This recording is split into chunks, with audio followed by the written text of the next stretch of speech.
அருகே வரும் வனவிலங்குகளின் பட்டியலில் உள்ள நீலகிரி வரையாடுகள் தமிழ்நாடு மற்றும் கேரளாவை உள்ளடக்கிய மேற்கு தொடர்ச்சி மலைப்பகுதிகளில் புதிய வாழ்விடங்களை தேர்ந்தெடுத்து வாழ்ந்து வருகின்றன.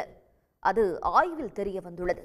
தமிழ்நாட்டின் மாநில விலங்கான வரையாடுகளில் நீலகிரி வரையாடுகள் குறித்த கணக்கெடுப்பு கடந்த ஏப்ரல் மாதம் 29ஆம் தேதி முதல் மே 1ஆம் தேதி வரை நடத்தப்பட்டது. முதன்முறையாக தமிழ்நாடு கேரள வனத்துறையினர் இணைந்து உலக வன விலங்குகள் பாதுகாப்பு நிதி மற்றும் இயற்கை பாதுகாப்புக்கான சர்வதேச ஒன்றிய நிதியின் உதவியோடு கணக்கெடுப்பை மேற்கொண்டனர். இந்த கணக்கெடுப்பின் முடிவுகள் வெளியிடப்பட்டுள்ளன. அதன்படி தமிழ்நாட்டில் மட்டும் 1031 நீலகிரி வரையாடுகள் உள்ளன. கேரளாவின் மூணாறு இரவிக்குளம் தேசிய பூங்காவில் 827 நீலகிரி வரையாடுகள் வசிக்கின்றன.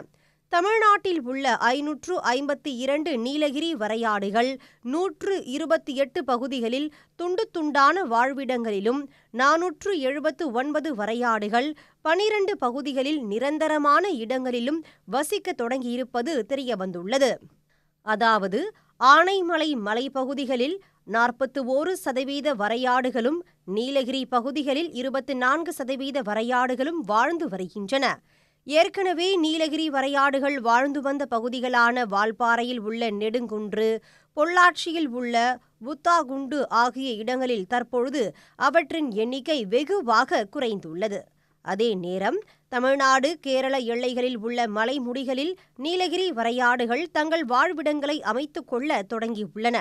நீலகிரி வரையாடுகள் புதிய வாழிடங்களை தேடி செல்வதற்கான காரணம் என்ன என்பது குறித்து தீவிரமான ஆய்வு நடத்தப்பட வேண்டும் என்று வனத்துறை அதிகாரிகள் தெரிவித்துள்ளனர்.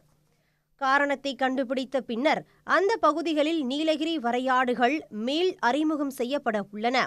புதிய வாழ்விடங்களை உறுதி செய்த பின்னர் அவற்றிற்கு காலர் ஐடி பொருத்தும் பணி மீண்டும் மேற்கொள்ளப்படும் என்று கூறப்பட்டுள்ளது.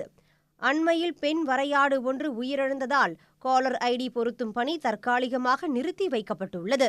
உடனுக்குடன் செய்திகளை தெரிந்து கொள்ள சன் நியூஸ் பெல் ஐகானை கிளிக் பண்ணுங்க.